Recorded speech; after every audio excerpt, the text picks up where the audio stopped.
Assalamualaikum warahmatullahi wabarakatuh. Anak soleh solehah, alhamdulillah kita ketemu lagi dalam pembelajaran tematik tentang perkembangbiakan pada tumbuhan. Sebelum kita belajar, seperti biasa kita doa dulu ya. Bismillahirrahmanirrahim. Rabbi zidni ilma warzuqni fahma. Ya Allah, tambahkanlah ilmuku dan berilah aku pemahaman yang luas. Amin.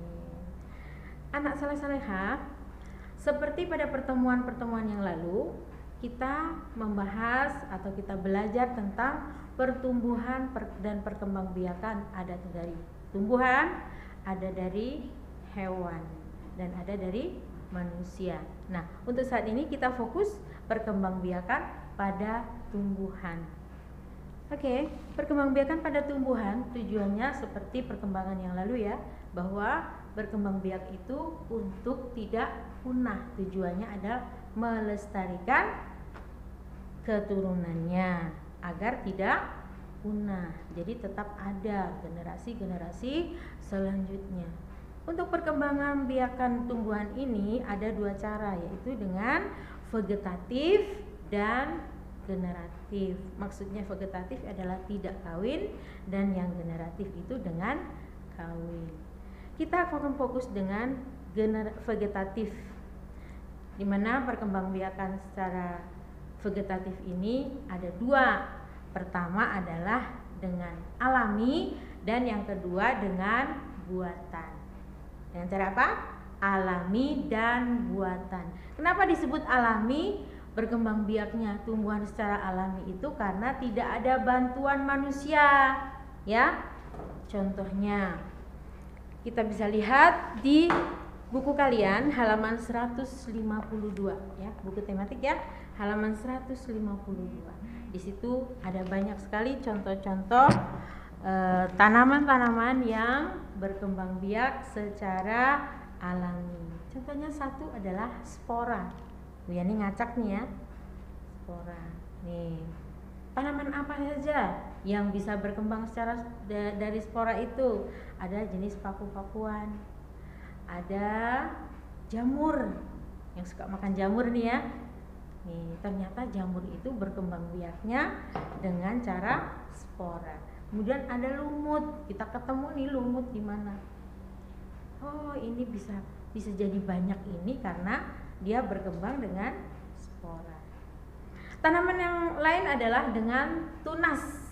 Yang kedua, jadi tunas itu adalah tumbuhnya tanaman baru di samping atau di bawah tanaman indukannya. Jadi tanaman yang udah gede, udah dewasa ya, kemudian tumbuh tanaman baru. Biasanya itu pada pisang ya. Pernah lihat pisang, pohon pisang? Di situ tumbuh tunas baru. Kemudian ada tanaman bambu, juga tumbuh tunas baru. Yang contoh yang ketiga, perkembangbiakan secara alami itu adalah dengan umbi. Banyak nih yang bilang, aduh umbi Cilembu manis sekali. Ternyata itu adalah dia berkembang biak dengan umbi. Jadi akarnya bisa membesar, menggelembung menjadi berisi, dan jadilah dia umbi gitu. Ada juga bawang yang berlapis-lapis, itu juga disebut umbi. Ada lagi singkong. Pernah makan singkong? Lihat singkong? Lihat singkong ya. Nah, itu juga termasuk berkembang biaknya dengan umbi. Contoh lain adalah dengan stolon. Ya, stolon atau geragih. Nah, itu biasanya batangnya yang tumbuh menjalar itu di ujungnya itu tumbuh tunas baru. Ujungnya ya, tumbuh tanaman baru atau tunas. Dia bisa menjadi menyerupai tanaman yang sudah ada. Jadi bisa berbuah seperti itu. Nah, itu adalah contoh-contoh tanaman yang tumbuh berkembang biaknya secara alami. Yang kedua, dengan cara buatan. Kalau tadi tidak dengan bantuan manusia, sekarang yang buatan dengan bantuan manusia. Dengan cara apa itu? Pertama, dengan stek. Jadi dipotong, ditancapkan, jadilah tumbuh tanaman baru. Contohnya dipotong batangnya, ada yang dipotong akarnya, ada yang dipotong daunnya. Itu jadi tanaman baru. Itu disebut dengan cara stek. Tanaman apa Bu yang dipotong? Ada mawar, ada singkong ya, bisa juga jeruk, itu juga bisa gitu. Selain di stek, itu bisa dengan dicangkok. Banyak orang yang bilang, lagi mencangkok apa? Mencangkok jambu air, mencangkok mangga misalnya. Mencangkok itu apa sih? Mencangkok itu adalah melukai bagian batang. Jadi batangnya itu dikerat, dilukai, misalnya ini batang panjang, dilukai, kemudian dibungkus dan selalu dikasih minum dia. Di batang yang sudah dilukai itu akhirnya tumbuhlah dia akar di situ yang akan menjadi tumbuhan baru. Sampai di sini anak-anak ya, penjelasan tentang bagaimana perkembangbiakan tumbuhan yang nanti akan dilanjutkan dengan penjelasan selanjutnya. Terima kasih. Nah, anak soleh-soleha, tadi udah dijelasin ya sama Bu Yani tentang perkembangbiakan secara alami dan secara buatan. Sekarang buka halaman 154 ya. Kita kerjakan bersama-sama. Nah, di situ ada tanaman yang diamati, otomatis yang ada di sekitar kita ya, yang sering kita lihat gitu kan. Terus di sampingnya ada cara perkembangbiakannya. Yang pertama di situ sudah ada ya pohon pisang. Cara perkembangbiakannya dengan tunas atau secara alami. Sekarang Bu Yusuf mau tanya nih. Yang nomor 2, ayo kita tulis bersama-sama ya. Yang kedua, pohon mangga. Gimana sih cara perkembangbiakannya? Nah, betul. Cara perkembangbiakannya adalah dengan mencangkok atau secara buatan. Terus, nomor 3 kita tulis di situ alpukat. Tahu nggak alpukat cara perkembangbiakannya? Ya, menempel. Oke, berarti secara buatan. Yang keempat, melon. Melon itu cara perkembangbiakannya dengan geragi, berarti secara alami ya. Lalu nomor 5, tulis pohon rambutan. Siapa sih di sini yang nggak suka rambutan? Karena rambutan tuh enak banget kan. Nah, itu cara perkembangbiakannya dengan mencangkok atau secara buatan. Yang terakhir, jangan lupa ditulis strawberry. Ya, kalau strawberry cara perkembangbiakannya adalah geragi atau secara alami. Oke, itu ya pohon tanaman-tanaman yang biasa kita amati dan kita sudah mengetahui cara perkembangbiakannya apa.